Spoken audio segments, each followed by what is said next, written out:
A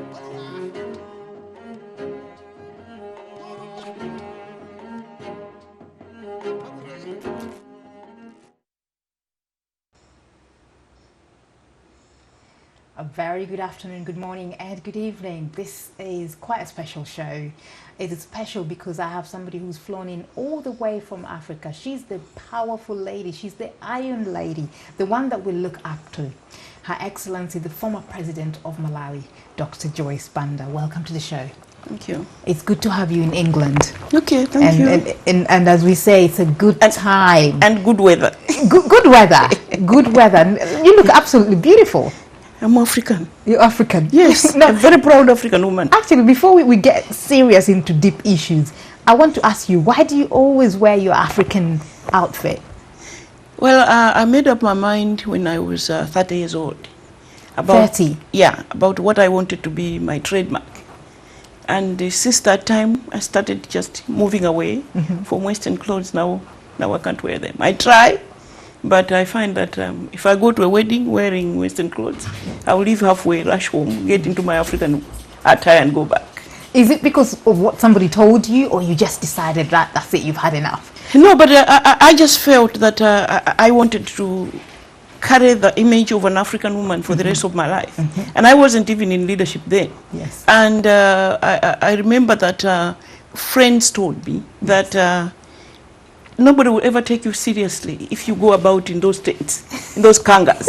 Yes. But I found that it's the reverse, it's the opposite. Yes. Yeah. So In when fact, you walk into a room, I feel comfortable in your because African in my outfit, African outfit, I feel so confident Yes. and so comfortable. and all eyes on you. Yes, in fact, when I went to State House, when I Yes. became president, the younger generation, I remember a few young men said, "You're not serious that you're going to go about wearing that stuff." And I said, no. Yes. I am going to be wearing this stuff. As long as 80% of African women are dressed like this, I will dress like them because I want to identify Yes. myself Yes. with African women. And it's powerful as well, And it's isn't powerful it? as well because it's ours. It's ours. Now, talk about power. Yesterday, we were in Parliament. We were in UK Parliament, and we launched something phenomenal, a movement that's going to be historic, for African women globally. That's the Global Africa Women's Yeah. Week. It's a movement that, is a framework for African women to get their voices back. Now, you are out there politically 10 years, you've been doing your thing, but really and truly you are passionate about, the development of African women. What do you think about, giving back the African women their voice? Yeah, you are right that for 10 years I've been in public office, but on the development platform, on the humanitarian platform, as a philanthropist, I have been there for 25 years. So 10 years is just a detour that I took to go to Parliament and then served as Minister of Women and Children, as Foreign Minister, as Vice President, President of my country. But what I am doing now is what I enjoy most because this is what I've done the most part of my adult life. Now, coming to your question, why give the African woman her voice back? When I was invited to come, and I was told this was the theme, and it said that giving the African woman her voice back, it is the back that hit me. The last, it is the last word. It's the last word. Because we could have said, give the African woman her voice. Yes. But to say that, to give the African woman her voice back, means that she has had it before. Yes. And that's when I went into research. And Pauline, you will be surprised to hear that African women have always been leaders. In the past, if you just go into, even on internet, just Google and find out how many women were leading their kingdoms and the empires and the tribes as chiefs, you will find that there are so many. And even in my own country, there's a lady who was a chief, and her name was Namlangeni. She even went to war with the Portuguese when they were demarcating her territory, and she didn't want her other tribe, part of her tribe, to go the Mozambican side, and she went to war, and they even killed her. So we have always been leaders, and we have always been brave until colonization, until the Berlin Conference. What people have found out is that during the first 50 years, under colonialism, women, because of the patriarchal society of the time, women took back seat. So we don't hear a lot about them, but they were there.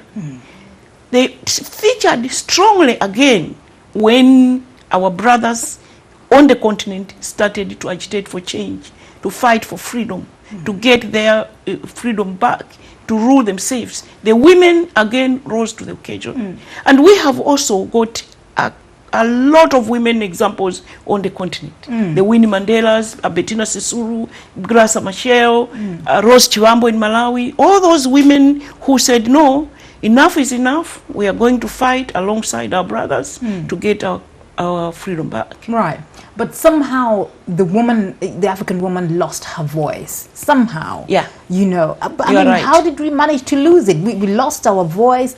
I don't know whether to say we also lost our power, because for me, I think the voice and power, they're two things that go together.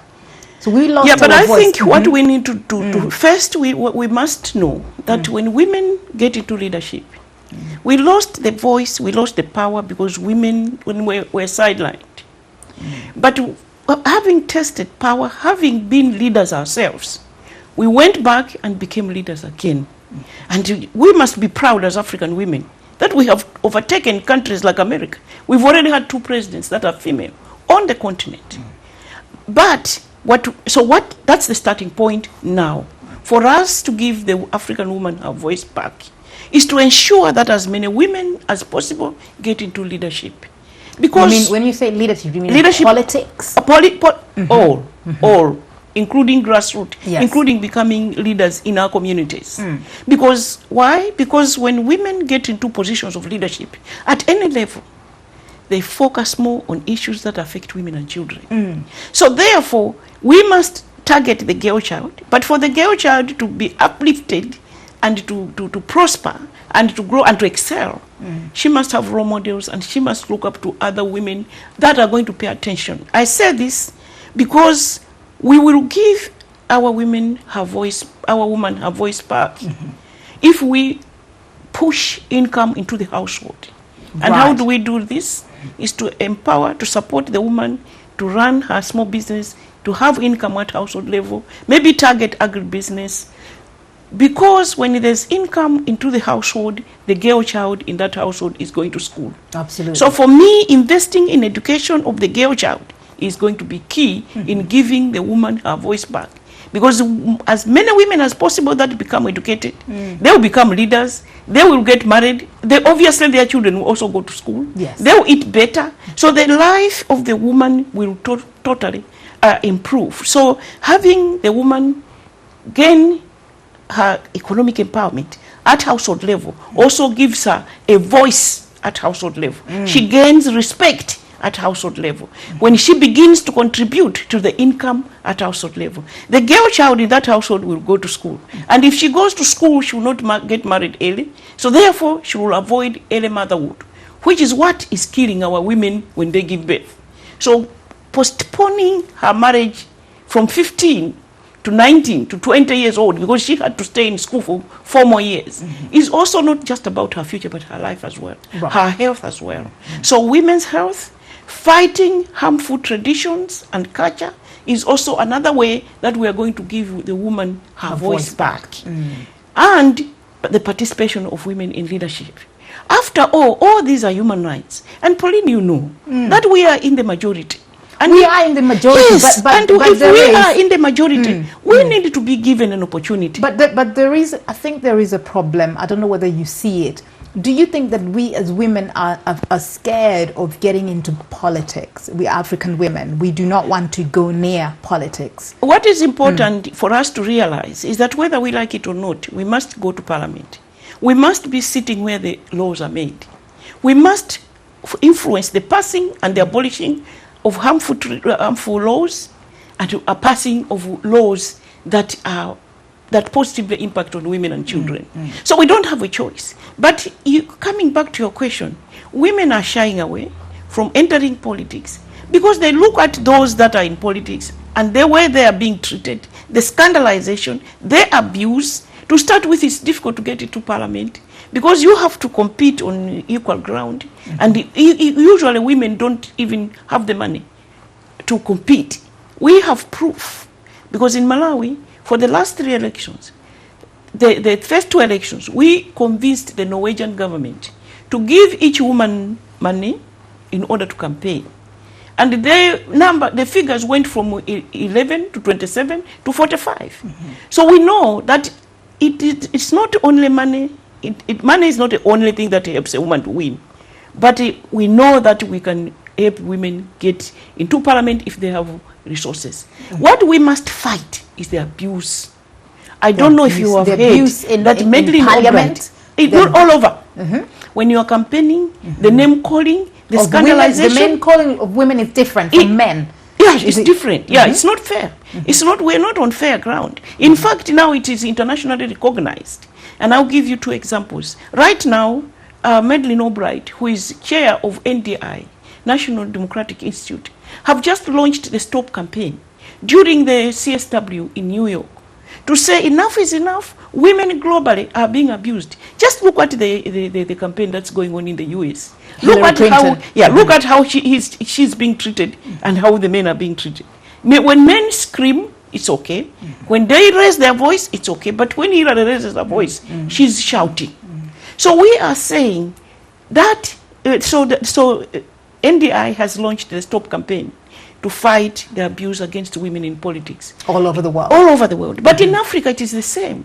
So we need to find a way of assisting those women, supporting those women, convincing our men to work together with us. Because men are part of the solution. Men must work with us. Yes. They are our brothers. We've always worked together. We must work together now to ensure that we give space to the woman. Because I remember in your speech in Parliament, you mentioned that it is now time for us to stop having the conversations on our own. Yeah, we must include the men. We must include the men because we've been talking to ourselves for too long. And I have learned something. For me, what I have at my age is a lot of experience. Yes. I found that when I was in State House, in these 10 years in public office, sometimes I received even more support from men than I got from my fellow women. Yeah. So we know that we will find women that will support us, but we will also find a lot of men that will support us. So ignoring them and sidelining them and thinking we can do it on our own is wrong. And secondly, confrontation won't work. The feminism that we shall have in Africa, what we will follow in Africa in order to attain gender equality must be different from the West. Because if we copy the West, we cannot succeed. I'm telling you, the African one is different. Yes, it's different because that's quite interesting. It is different. If you try to be confrontational in Africa, you will lose the game before you even start. But you will coexist mutual respect. You will persuade. You will break one brick at a time. You have to be a bit soft. You have to be. You have to know how to navigate. I don't even know how to explain it, but I even as a wife, that's what I have done in order to ensure that my husband doesn't feel belittled or threatened by my success. So I went all the way to State House as president, and my husband wasn't working then, and there he was supporting me every single day. Malawians will count on their hand the functions where he was not present because he supported me. But it is not because I challenged him or looked down upon him. If we do that, we shall lose the game. So your message, what I'm hearing is your message to African women is they need to strategize with all this they need feminism. to strategize. We must have our own. But number 2, most importantly, we must empower the woman. There's no point you are going to fight a man to say, I want to be equal to you, even at household level, when you are a parasite there, when you are being looked after like a child. But when you begin to contribute to the household, when you build one brick at a time in empowering this person, your husband will respect you. Your husband will have no choice but to respect you and to recognize. So you have to empower. So you have to be empowered, economically empowered. Have a voice. Get your voice back. Get your voice back. Get your voice back. Yeah. Incredible. There's no way we are going to have women get their voice back on the continent of Africa when they are dying, giving birth every single day, When our friends in the West, it's a time to celebrate when they're pregnant, they even know the sex of the child. Why is it that African women must be anxious and nervous? They don't know if when they go, they come back. It is our responsibility, those of us that have done well, that have succeeded, to make sure that we refuse to accept that a woman shall die giving life. No, it's not even in the Bible. That you will, then you will, God said you will have pain giving birth and then you shall die. No, it's nowhere. It is our responsibility to make sure that we have the resources, the facilities, to make sure that we protect our fellow women. Absolutely. So the income, education, better health. Fantastic. Now, I mean, the people that met you in Parliament, they were so elated. They, you know, they're still talking about it today.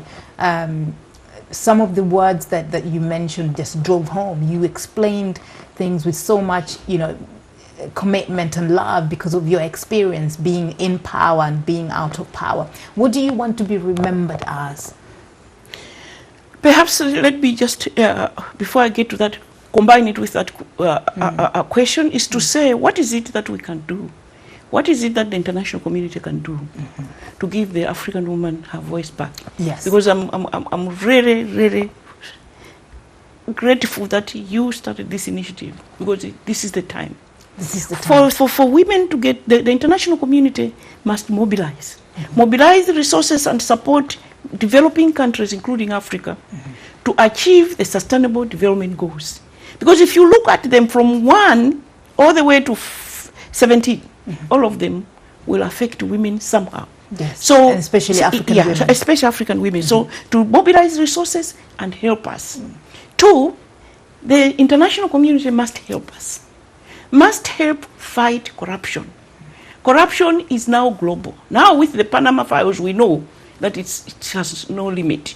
It is global. It's not just an so so therefore, the developed nations, the international community must work with the developing nations, including Africa, to stop corruption.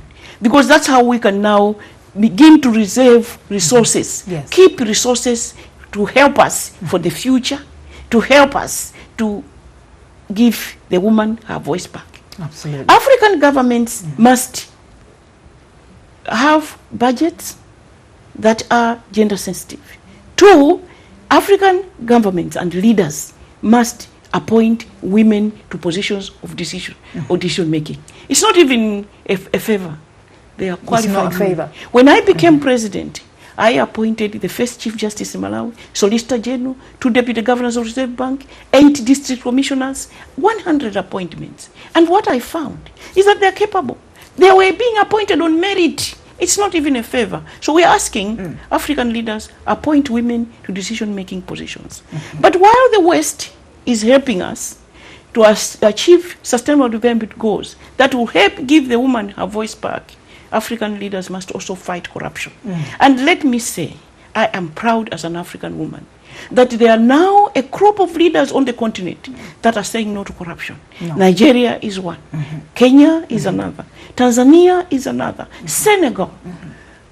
Those are leaders that are saying enough is enough. And when the international community identifies a leader who will stand up and say, I'll fight corruption, because the people you are fighting will fight you back. They'll fight you back, they'll smear that back onto you. They'll bring you down. They must tap that leader on the back. They must help motivate that leader. They must encourage those leaders so that the others can copy. I say this because it is wrong to treat a president, a leader who is trying, as a victim. Absolutely. Instead of treating that person as a victim.